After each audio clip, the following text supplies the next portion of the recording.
This is lab 8 on the dog specimen. So today we'll be working on a couple of neck muscles, and then we'll move to the dorsal muscles of the back and then abdominal muscles. So for orientation purposes, here is your omotransversalis, the stump of it. Here's latissimus dorsi, and these were your superficial cervical lymph nodes. So you'll want to reflect those things.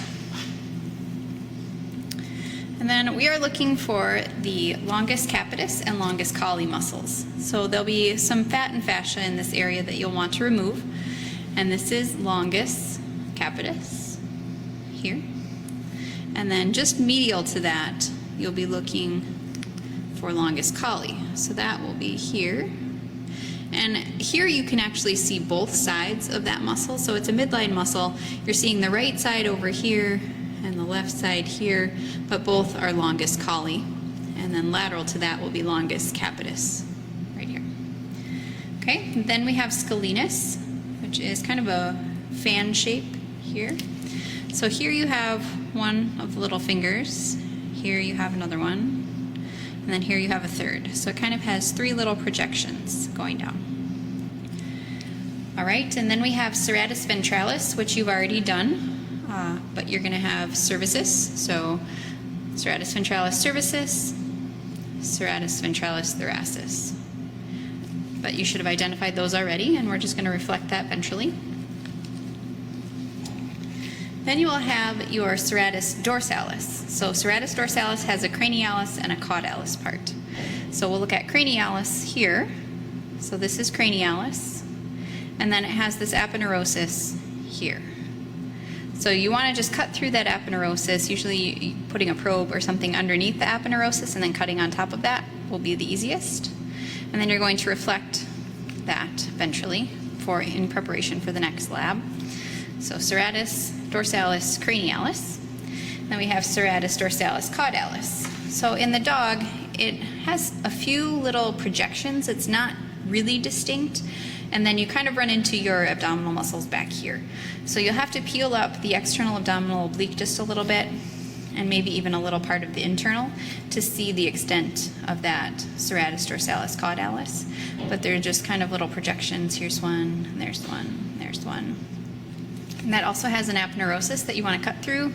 So if you put the probe underneath and cut along there, and then just reflect ventrally, so we can get at the muscles for the next lab. All right, then we have, moving back up towards the ribs here, you have all these intercostal spaces, and so they're covered with muscle. You want to look at the external intercostals, so these are all external that you see between each rib. And so you want to make a little window and try and separate out the layer of external versus internal intercostal. So here's external on the outside, and then you make a little window with a really sharp scalpel blade or scissors, and you see internal intercostal muscle there. Okay, then we'll move on to the abdominal muscles. So the abdominal area, you'll have a lot of fat and fascia to remove. Typically looks like that over the entire thing. So you want to remove that. You can reflect some of it down in a big sheet usually. And then also on the ventral midline, you'll want to note the linea alba, which is the white line of the belly, but you've probably seen that before.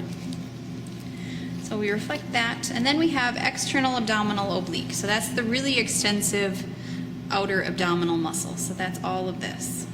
So what you want to try and do is reflect it in one big sheet of muscle.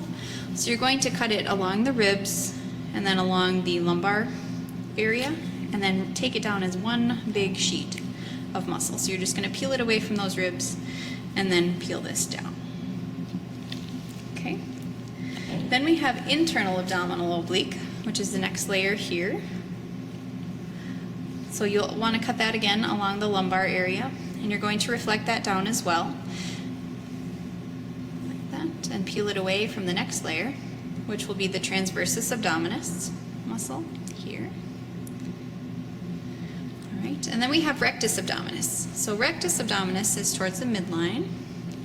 And so it's kind of interposed in between the external abdominal oblique aponeurosis and the internal abdominal oblique aponeurosis, and it runs along the ventral aspect here. So this is all rectus abdominis, and I haven't uncovered the extent of the muscle. It's covered in the fascia of these others, but you can see it here. So rectus abdominis there. All right, then we have a few structures that are just a little bit difficult sometimes for students to grasp the concept of. So I'll try and explain it with an analogy. I hope that it works for you. But we have the inguinal ligament. So you have the caudal edge of external abdominal oblique here, and the caudal edge of that right here. If I pull it out, maybe if I just put the probe in there, there we go. So this caudal edge makes up the inguinal ligament. So it's not a really distinct structure, but it is this caudal edge of that aponeurosis. So inguinal ligament. Okay, now the inguinal canal is a little bit more tricky to explain because it's not a distinct anatomical structure. It's basically a natural passageway through the abdominal wall for this vaginal process in the female. So this little fatty thing is a vaginal process, and that's in the female. In a male, it would be the spermatic cord passing through that area. So the inguinal canal is how that gets through that abdominal wall. So if you think of it as a toilet paper tube that's empty, it has an end out here, and then with the opening, goes through the tube, and then has an opening on the other end inside. So here would be your superficial inguinal ring in this area, which is just a slit in the aponeurosis of external abdominal oblique. It's not really distinct, but it is just kind of a slit where that vaginal process, in this case, comes through the abdominal wall. Okay, we'll reflect our external here. And then on the internal abdominal oblique, you will have, in the males, you'll have a cremaster muscle coming off of that caudal edge of that internal abdominal oblique and coming through, and will go back along the spermatic cord. But we have a female, so we don't have that. But in a male, look for that. Okay. So here is our transversus abdominis. Now, if you think of being inside the abdominal cavity on the caudal edge of this, when you're inside the abdominal cavity, that fascia inside is going to reflect onto this vaginal process or the spermatic cord going through. So as it's entering into that inguinal canal or that tube, it will have that fascia over it. And in the male, that's called the vaginal tunic. So that will actually be wrapped around your spermatic cord, and when you see it out here. And then the inside, where that is entering the canal, is called the deep inguinal ring. So the deep inguinal ring will actually be inside the abdomen and isn't a very distinct thing. But if you think of it as that tube, it's the opening where you go into the tube. So then you go through the tube and then out the other end of the tube, which is the superficial inguinal ring, with the tube being the inguinal canal between those two openings. So hopefully that makes sense to you. And that should be it for Lab 8.